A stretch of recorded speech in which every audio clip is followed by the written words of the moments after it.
After Lee Gijok told Chief Park that he won't write an incident report, he flew into a rage, pointing his finger in Lee Gijok's face, shouting at him, "What does he mean he's not going to write it?" asking if he's going against the word of his superior now. Which Lee Gijok responded that it's not that. We see that others are worried about him. He shouts in Lee Gijok's face till spit flew out on his face, asking if he's not trying to challenge his medical judgment. Then what is it? Asking if he's feeling unfair and trying to make him look like a bad person. With a composed and collective demeanor, he pulls out his phone and tells Chief Lee to look at it. It's Moon Seong-yu's X-ray image. Chief Park snatches the phone from him, asking what's so special about the X-ray. The diagnosis was already made that there's no issue. He then sees that in this X-ray image the minor fracture is visible. He looks at the image in bewilderment, confused as to how the minor fracture is clearly visible when Chief Lim said he had already deleted it. Stuttering, he asks, where did it come from? It definitely wasn't there when he checked. Lee Gijok tells him it's not from their hospital. It was from Moon Seong-yu's previous hospital. Ju asks what he's talking about. He explains that after Chief Park left yesterday, he asked Moon Seong-yu to call his previous hospital. The previous hospital admitted their mistake when they sent the picture. We get a flashback of him telling them a minor fracture was found in the pictures taken as soon as the patient was admitted, so they should attach the X-ray pictures taken before discharge and the one taken when first admitted. They apologized for failing to detect the minor fracture in the X-ray images and admitted fault for not catching it and passing it on the chart. But they said that it was not due to their negligence. It appears that the tiny fracture has existed since the first admission at the previous hospital. Ju exclaims that if it's confirmed, then they had no choice but to verify on their end. He then turns to Chief Park and tells him that with this situation, Lee Gijok doesn't need to write an incident report, which Chief Park can only agree, saying he should have mentioned such issues right away. Lee Gijok puts on a dumb smile on his face while giving a thumbs up, saying he's glad it was just a misunderstanding, which Chief Park tries to force a smile, saying he agrees. With nothing else he can do, he leaves while telling them to carry on with work. With Chief Park gone, Soo-jung and the others flock to Lee Gijok, asking how did he come up with this idea, and saying they're impressed, giving him all sorts of compliments. He tells them that it seems like people can do anything when they're backed into a corner. Others ask, how does he always end up in these dramatic situations? If it's not family drama, it's crime drama. Lee Gijok asks, how can he talk about crime drama to someone who just escaped a peril? Which he's told that it's cool. We see that they're all embarking in the moment together. Suddenly a system notification gets his attention. He stares at it intensely, which confuses the others around him, as he wonders to himself what this is. The others ask him if he's okay, calling his name, but he's unresponsive. We see that the quest updated, requiring patient satisfaction to be 80 or above. He shouts in his mind, wondering why it isn't completed after all he went through. The others try their best to snap him out of his unresponsive state. A little while later, we see him walking by himself. Thinking about the current patient satisfaction level is at 5. Looking at the number, it doesn't seem like it was Moon Seong-yu. Arriving at the VIP room, he decides to think about it later. Entering the VIP room, we see that it's spacious. Originally, this was the exclusive treatment room for Park Young-gyu, the head of the Rehabilitation Therapy Department, but he got to use it due to the special designation by the VIP. The VIP in question is patient Kim Dae-gyu, the former ace hitter of the Happy Hawks. Someone then knocks at the door, and he tells them to come in. We see that it's patient Kim Dae-gyu. He comes in and looks around. Lee Gijok puts on a friendly aura and tells him that he's in charge of his treatment Todd. Kim Dae-gyu only responds, saying the treatment room is nice. This irritates him, but he remains composed, saying he's glad he likes it while thinking to himself, what does he mean it's just nice? Kim Dae-gyu sits down while saying he'll be frank. He came here based on a recommendation, but if today's treatment doesn't sit well with him, he won't be coming back starting tomorrow. There's no need to waste each other's precious time. Lee Gijok agrees with him while reaching down for something. Picking up a bat, he tells Kim Dae-gyu that he believes that they'll meet again tomorrow, which Kim Dae-gyu wonders to himself why he's holding a bat. He comments that Lee Gijok is very confident, but he's hard to please. Lee Gijok then stretches the bat out to him, telling him to try swinging once for him, taking the bat. He says that it's the first time a physical therapist has told him to swing out of the blue, warming up. He says, why not give it a try, telling Lee Gijok to stand back and not get hit. As he swings the bat, he feels a sharp pain in his waist which makes him grit his teeth. He turns to Lee Gijok, asks if he's satisfied now. although he don't know what he can tell from him swinging. With his magic eyes on, he thinks to himself that on the surface, it looks like a powerful swing. But there's problem below. He then asks Kim Daegu if he feels any pain in his waist when he swings, which makes him shout, "How did you know?" asking what's the problem exactly. We're then shown Kim Daegyu's past problems. He's visited many hospitals, but none have been able to pinpoint his issue as accurately as Lee Gi-jeok did.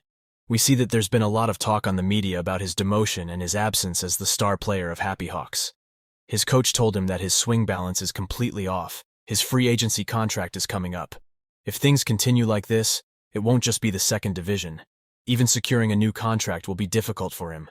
He begs the coach not to tell the team. He'll recover and come back no matter what. The coach tells him that they'll go with that for now. But he still don't know what the problem is or how long treatment will take, so they can't wait indefinitely. All the hospitals he's been to has always told him there's nothing wrong. Maybe Lee Gi-jeok can really treat him. Lee Gi-jeok tells him that his symptoms are likely due to overuse syndrome. The best thing in this case would be to rest.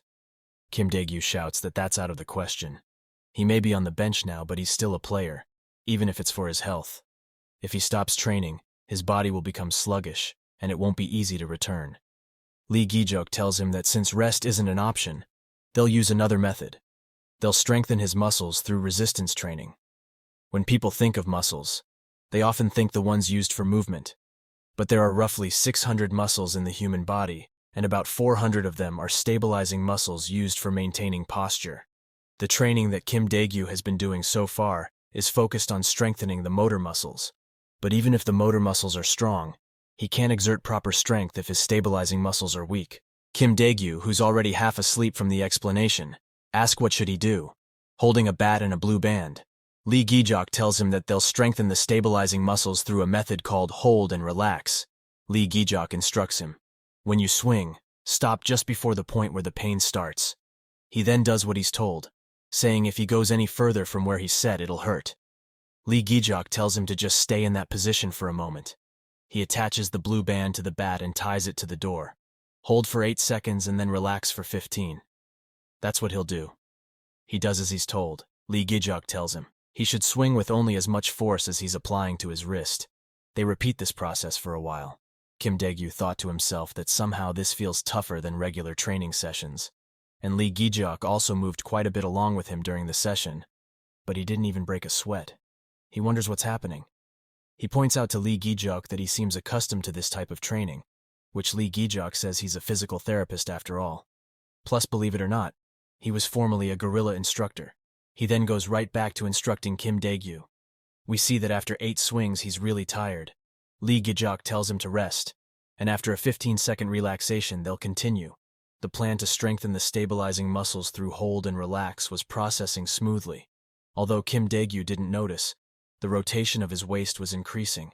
After a while we see him trembling and grunting in pain, saying it's so hard even though he didn't think he did do much. With his friendliest demeanor, Lee Gi-jeok tells him they should call it a day.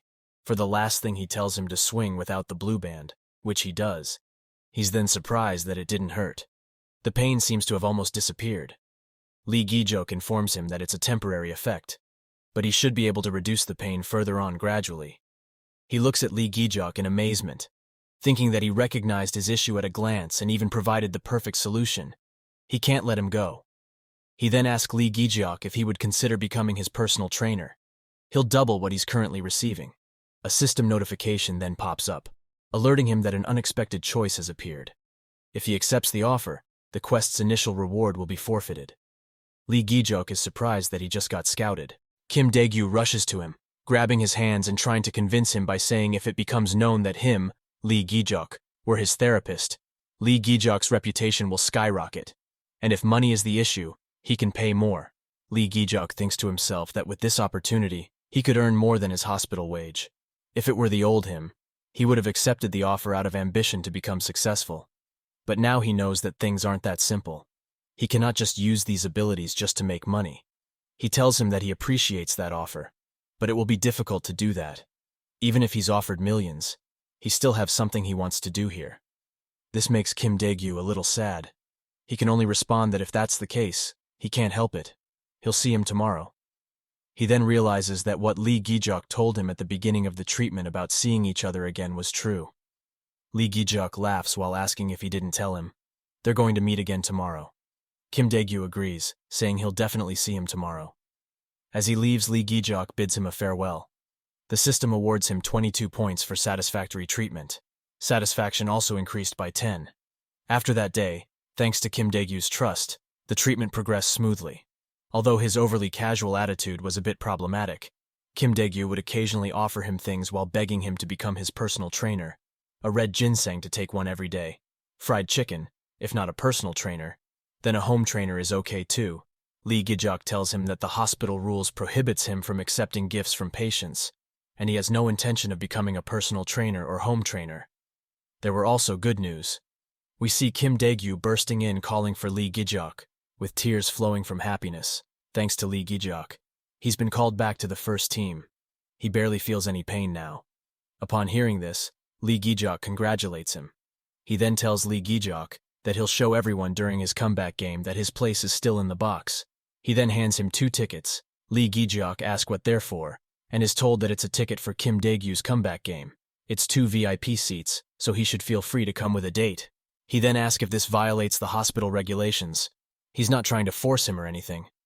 Lee Gijok eases his worry by letting him know it's no trouble and he'll definitely come. The system then notifies him that he's received 22 points as a reward for satisfactory treatment. Satisfaction also increased by 15, completing the quest. This makes him happy. He ensures Kim Dae-gyu that he'll definitely go. He then says that he feels bad for receiving a gift, and then saying this, but he had plans today so he has to leave now. Kim Dae-gyu understands, and says it's nothing at all. He feels like the one who held him up so he'll leave. As he leaves, he thinks to himself about returning to the first team just a while ago. He thought his career was over, but as soon as Lee Gijok saw him, he made him swing and didn't even accept when he offered him a fortune. He's particular. As he walks out of the hospital, we see someone taking pictures of him. News then spread about him being seen leaving a rehabilitation hospital. They then start making fun of him in multiple media platform comment section. Lee Gijok also sees this. Wondering when did this article come out? His phone then starts ringing and we see that it's Kim Dae-gyu. He asks Lee Gijok if he saw the article. Lee Gijok confirms that he did and asks if he's okay. He replied, saying that's how it turned out. It seems like returning to the first team will be difficult. The comeback game seems like it will be his final retirement game. He may not be able to see Lee Gijok again as a baseball player in the future. He then wipes his tears. As more tears flow, he says he could at least give it a try thanks to Lee Gijok's treatment, activating Magic Mouth.